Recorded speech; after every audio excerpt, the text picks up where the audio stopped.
তারা ভিন্ন খাতে নিয়ে যাওয়ার জন্য তারা কাউন্টার এই ধরনের একটা ন্যারেটিভ তৈরি করছে। তো আমি আপনাদেরকে দায়িত্ব দিতে চাই, সাংবাদিক বৃন্দদেরকে, আপনারা একটু আইডেন্টিফাই করেন। সোশ্যাল মিডিয়ায় ঢুকলে, বর্তমানে ট্রেন্ডিং এ ঢুকলে দেখতে পাবেন এই ধরনের বট আইডিগুলো কারা চালাচ্ছে, কারা প্রার্থীদেরকে বিসর্জন করছে।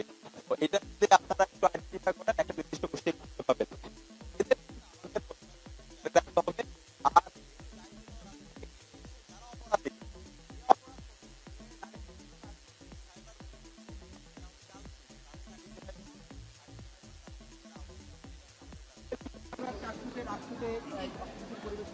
বাকি বিতে ওষুধ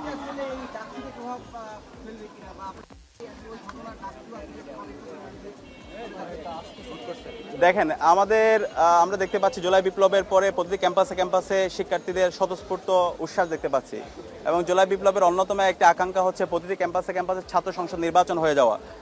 ছাত্র সংসদ যদি নির্বাচন হয়, তাহলে আমাদের বাংলাদেশের গত 54 বছর ধরে আমরা যে সংকটগুলো তৈরি হয়েছে, যে নেতৃত্বের সংকট তৈরি হয়েছে, শিক্ষার্থীদের আকাঙ্ক্ষা যে পূরণ হয় নাই, সেটার মূল কারণ হচ্ছে এই ছাত্র সংসদ নির্বাচন না হওয়া এবং ছাত্র সংসদ নির্বাচনটা কার্যকর না থাকা। তো এখন জুলাই বিপ্লবের পরে সবার আকাঙ্ক্ষা, শিক্ষার্থীদের আকাঙ্ক্ষা হচ্ছে প্রতি ক্যাম্পাসে ক্যাম্পাসে ছাত্র সংসদ নির্বাচন হয়ে যাওয়া। ইতিমধ্যে দেশের বড় বড় ক্যাম্পাসগুলোতে ছাত্র সংসদ নির্বাচনের তাফসিল ঘোষণা হচ্ছে। সেই তাফসিল ঘোষণার পরে ক্যাম্পাসগুলোকে অস্থিরতা দিকে নিয়ে যাওয়ার জন্য এখানে পরাজিত শক্তি, পাশাপাশি খুনি হাসিনার বিভিন্ন দোসররা তারা বিভিন্নভাবে মেকানিজম করছে। অনেকে বুঝে হোক না বুঝে হোক তাদের পাতানো ফাঁদে পা দিচ্ছে। এবং আমরা দেখতে পেয়েছি আমাদের চট্টগ্রাম বিশ্ববিদ্যালয়ের শিক্ষার্থীদের উপর, যারা জুলাই সহযোদ্ধা ছিল, তাদের উপর কীভাবে ন্যাক্কারজনক